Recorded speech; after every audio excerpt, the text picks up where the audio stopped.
আসসালামু আলাইকুম এইচএসসি শিক্ষার্থীরা, আশা করি সবাই ভালো আছো। আজকের ভিডিওতে এআই নকলের লাগাম টানতে পরিবর্তন হবে পরীক্ষা আইন।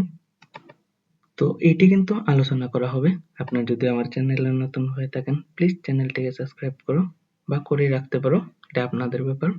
এখানে আছে যে এটি কিন্তু এসএসসি সম্পর্কিত বিষয়, যারা এইচএসসি সমমান পরীক্ষার্থী আছে 2026 তাদের জন্য কি বলা আছে তো দেখে নিই। শিক্ষা এবং প্রাথমিক ও গণশিক্ষা মন্ত্রী ডক্টর এহসানুল হক মিলনে বলেছেন, 1980 খ্রিস্টাব্দে পরীক্ষা বিষয়ক আইন পরিবর্তন করা হবে। পাবলিক পরীক্ষায় অপরাধ আইন 1980 সংশোধিত 1992 নামে পরিচিত এই আইনে পরিবর্তনের কারণের প্রসঙ্গে তিনি বলেন, কারণ সেখানে ডিজিটাল প্রযুক্তি নকলের শাস্তি ছিল না। আগে নকল সাপ্লাইয়ের জন্য মানুষ লাগতো, এখন এআই চ্যাটজিপিটি পরীক্ষায় উত্তর বলে দেয়। এর জন্য আইন সংশোধন করা হবে। এআই দিয়ে যদি লেখা হয় তাহলে কিন্তু তারা যে বিকল্প পদ্ধতি নেবে তোমাদের শাস্তির আওতায়। এসএসসি সমমান পরীক্ষা উপলক্ষে সোমবার ময়মনসিংহে এ অঞ্চলে কেন্দ্রীয় সচিবদের সঙ্গে মতবিনিময় সভায় প্রধান অতিথির বক্তব্যে তিনি একথা বলেন। এর আগে দীর্ঘ দেড় যুগের বেশি সময় পর গত 4 এপ্রিল কুমিল্লা থেকে এসএসসি পরীক্ষা কেন্দ্রে সচিবদের সঙ্গে মতবিনিময় শুরু করেন শিক্ষামন্ত্রী। আগামীকাল মঙ্গলবার তিনি বরিশালে মতবিনিময় করেন। আগামী 21শে এপ্রিল পরীক্ষা শুরু। 3 দিন আগেই তিনি এই বিষয়টি সব মতবিনিময় সম্পন্ন করেন। আবারও প্রকাশ হয়েছে 21শে এপ্রিল কিন্তু তোমাদের পরীক্ষা শুরু হতে যাচ্ছে। আজ মতবিনিময় নকলের প্রসঙ্গে শিক্ষামন্ত্রী আরো বলেন, পাশের হার 25 থেকে 55 করা হয়েছে। কেন হয়েছে সবাই অনুমান করতে পারবেন। 2006 খ্রিস্টাব্দে নকলের দাপন কাপন চল্লিশা সবাই করেছিলাম, তাহলে আবার নকল কিভাবে এলো? 1972 খ্রিস্টাব্দের পর নকল শুরু হয়েছিল রাজনৈতিক সদিচ্ছার অভাবেই। শিক্ষকরাই নকলের সহযোগিতা করছে। আবার 2002 খ্রিস্টাব্দের পরে রাজনৈতিক সদিচ্ছার কারণে নকল বন্ধ করেছি। শিক্ষকরা সহযোগিতা করেছেন। পরীক্ষার হলে যে কোনো ধরনের কাগজ পেলে বহিষ্কার করা হবে, কারণ তোমাকে তো আগেই বলা হয়েছে হলে কোনো কাগজ নিয়ে যাওয়া যাবে না। বাথরুমের কাগজ পেলে কেন্দ্র সচিব দায়ী থাকবেন। পরীক্ষার সাথে সংশ্লিষ্ট কেউ নকলে সহযোগিতা করলে শাস্তি দ্বিগুণ হবে। সাংবাদিকদের তথ্যের ভিত্তিতে আমি নকল প্রতিরোধ ও সমান সাফল্য লাভ করেছি। আশা করি এবারও তারা সহযোগিতা করবেন।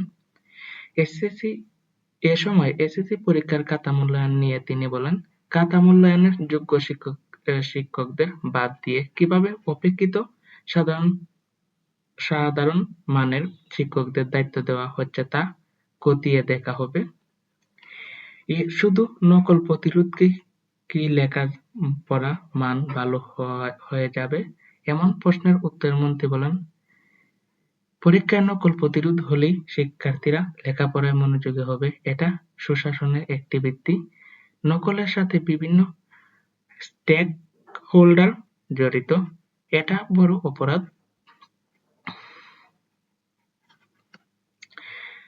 এটা হতে দেওয়া যায় না। পরীক্ষা কেন্দ্রে সিসিটিভি বসানোর বিষয়ে মন্ত্রী বলেন, এআই যুগে কক্ষে সিসিটিভি থাকলে কেন্দ্রীয়ভাবে ক্লাসরুম মনিটর করা যাবে।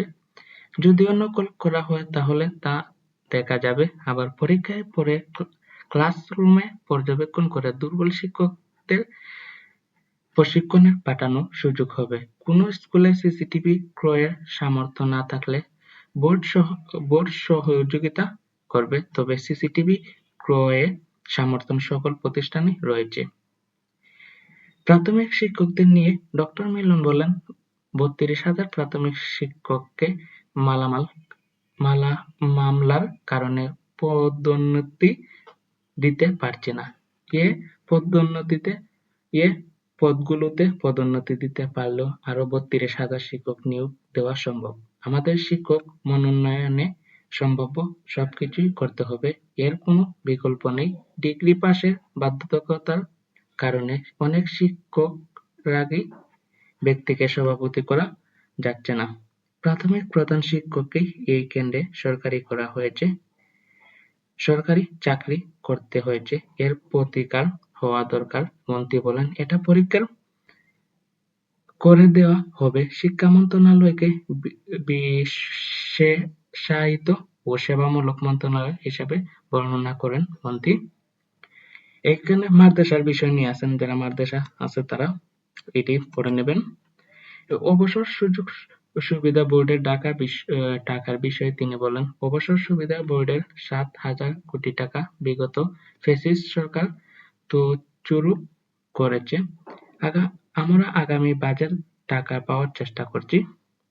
এবং এটা কিন্তু শিক্ষকদের নিয়ে এই কথাটি বলেছে, এবং এটি কিন্তু ধর্মীয় এবং এগুলো কিন্তু তারা বেসরকারি নিয়ে সব কিন্তু মত বিনিময় করছে। তোমাদের যে এইচএসসি যারা আছে তারা কিন্তু মেইন পয়েন্ট হচ্ছে যে তোমাদের যে এইচএসসি তে পরীক্ষার যে প্রতিরোধ এআই নকল নিয়ে, এটা কিন্তু তারা এত এতক্ষণ পর্যন্ত বলেছে।